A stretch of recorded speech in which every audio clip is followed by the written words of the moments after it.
Dan pemirsa, untuk memperbarui informasi, kita bergabung dengan Rizka Salsabila di lokasi. Ya, selamat siang Rizka, seperti apa situasi di TKP saat ini? Silakan informasinya. Ya, selamat siang Fatimah, Rendra, dan juga pemirsa. Kalau Anda bisa lihat di samping saya ini memang tepat menjadi lokasi penyekapan dari korban yang dipenculikan oleh tetangga kontrakannya, yang mana rumahnya ini memang ada jarak sekitar 5 km dari lokasi penyekapan dengan TKP penculikan. Adapun pelaku ini sendiri memang telah ditangkap pada tanggal 15 lalu, yang mana juga di kontrakan ini terdapat juga korban ataupun anak yang berusia 13 tahun tersebut. Nah, untuk mengetahui lebih lanjut bagaimana korban ataupun pelaku ini datang menyewa kontrakannya, sudah bersama saya dengan Ibu Iis, ya Bu. Ibu Iin Susanti. Ibu Iin ini sebagai yang pemilik kontrakan atau penyewa? Penanggung jawab kontrakan tadi. Mungkin boleh diceritakan Bu, pas pelaku dan korban ini datang untuk menyewa kontrakannya seperti apa, Bu? Awalnya sendiri ya, pelaku lagi mencari kontrakan, datang ke warung sebelah saya. Di situ saya menawarkan, iya Pak, ini kosong. Oh, berapa dari harga? Nanyain harga. Di situ saya udah cantumin sekian, dia mau menyewa selama 1 tahun di situ. Nah, tapi nggak sama korban.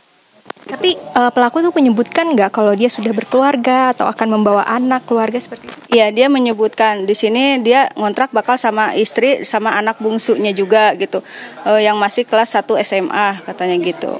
Kalau misalkan itu pelaku ini sempat menyampaikan nggak Bu, saya asalnya dari mana, atau Ibu ini pernah melihat KTP-nya asal dari pelaku ini? Dia bilangnya asal dari Pekalongan gitu, di Jakarta udah lama gitu, udah lama tinggal di Jakarta. Di sini masih area sini, cuma karena rumahnya itu bocor, jadi antusias nyari kontrakan yang baru untuk tinggal di sini.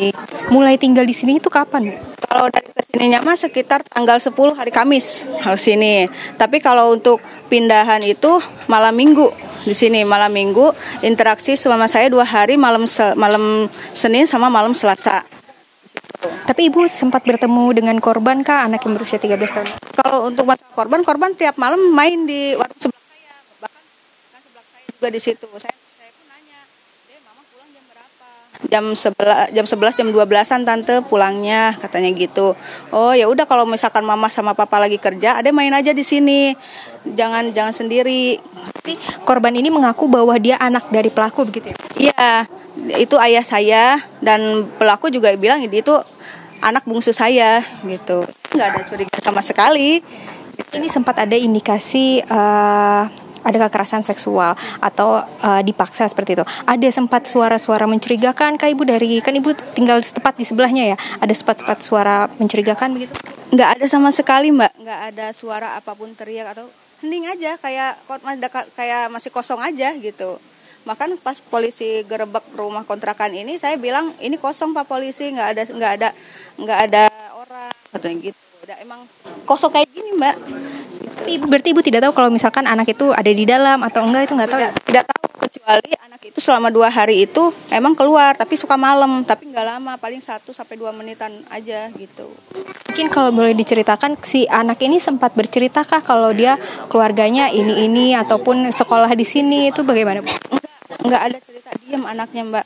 Anaknya diam, cuma iya tante itu ayah saya, ibu saya pulangnya nanti jam 11, kerja di Transjakarta arah Merak, katanya gitu. Baik, terima kasih Ibu Iis. Ya, Fatimah, Rendra, dan juga pemirsa, memang dari pengakuan ataupun tetangga sendiri ini tidak mengetahui bahwa korban ini merupakan korban penculikan, yang mana bahwa korban ini mengaku bahwa itu ayahnya sebagai pelaku. Yang mana juga tadi sebelumnya kami juga sempat mengobrol bahwa pelaku ini sempat melakukan perlawanan hingga lari ke atap rumah, hingga akhirnya nanti kemudian ditembak kakinya oleh pihak kepolisian, dan sekarang tengah dalam proses penyidikan lebih lanjut oleh Polda Metro Jaya. Sementara itu demikian Fatimah dan juga Rendra. Baik, terima kasih Rizka, informasinya langsung dari TKP. Dan pemirsa, dari pemeriksaan polisi terungkap pelaku penculikan di Cijantung, Jakarta Timur ini sempat melakukan tindakan asusila terhadap korban. Dan berikut penjelasan Panit 4 Subdit Resmo Polda Metro Jaya, Ibtu Aditya Rizky Nugroho. Pelaku berinisial MAM berumur 48 tahun. Berdasarkan hasil pemeriksaan sementara, pelaku sudah memantau korban 1 bulan sebelum kejadian. Jadi pada saat kami melakukan penangkapan, kebetulan kontrakan dikunci dari dalam oleh pelaku. Pada saat kami dobrak, terdapat korban di dalamnya dan pelaku berusaha lari lewat plafon, namun berhasil kami amankan. Korban di situ merasa ketakutan dan mengapa selama 4 hari itu tidak berusaha melawan atau teriak karena pelaku mengancam untuk menembak korban. Namun pada saat kami telusuri di tempat tersebut tidak ditemukan adanya senpi.